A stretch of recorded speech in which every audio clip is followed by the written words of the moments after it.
आइए दोस्तों जानते हैं तेनालीरामन कौन है। तेनालीरामन एक तेलुगु कवि और राजा कृष्णदेवराय के दरबार में सलाहकार थे, जिसे अब आंध्र प्रदेश के नाम से जाना जाता है। अपनी हाजिरा जवाबी और विनोदी कहानी के कारण उन्हें दरबारी विदूषक भी कहा जाता था। तेनालीरामन को अपनी बुद्धि और मूल्यों का उपयोग करके मुद्दों को हल करने की प्रवृत्ति थी और इसलिए उनकी कहानियाँ बच्चों के लिए सोने के समय की बेहतरीन कहानियाँ हैं। राजा कृष्णदेवराय को घोड़े बहुत पसंद थे और उनके पास राज्य में घोड़ों की नस्लों का सबसे अच्छा संग्रह था।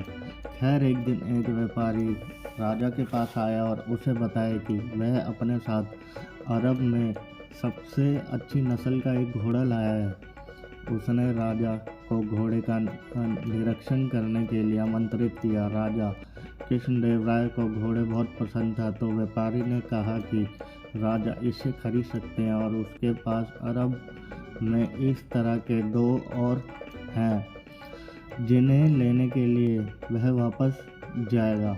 राजा को घोड़े से इतना प्यार था कि उसे बाकी 2 घोड़े भी रखने पड़े। उसने व्यापारी को 5,000 सोने के सिक्के अग्रिम भुगतान कर दिया। व्यापारी ने वादा किया कि वह अन्य घोड़ों के साथ 2 दिन के भीतर वापस आएगा। 2 हफ्ते में बदल गए और फिर भी व्यापारी और दोनों घोड़ों का कोई पता नहीं चला। एक शाम अपने मन को शांत करने के लिए राजा अपने बगीचे में टहलने गया। वहाँ उन्होंने तेनालीरामन को एक कागज के टुकड़े पर कुछ लिखते हुए देखा। उत्सुकतावश राजा ने तेनाली से पूछा कि वह क्या लिख रहा है। तेनालीरामन झिझक रहे थे, लेकिन आगे की पूछताछ के बाद उन्होंने राजा को कागज दिखाया। कागज पर नामों की एक सूची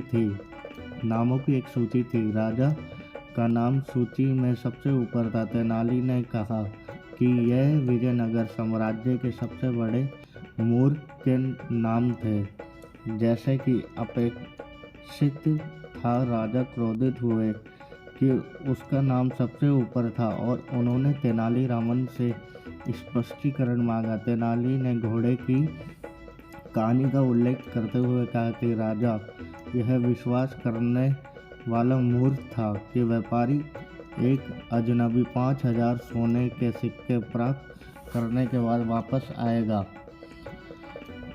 उसके तर्क का प्रतिकार करते हुए राजा ने फिर पूछा, यदि व्यापारी वापस आता है तो क्या होगा?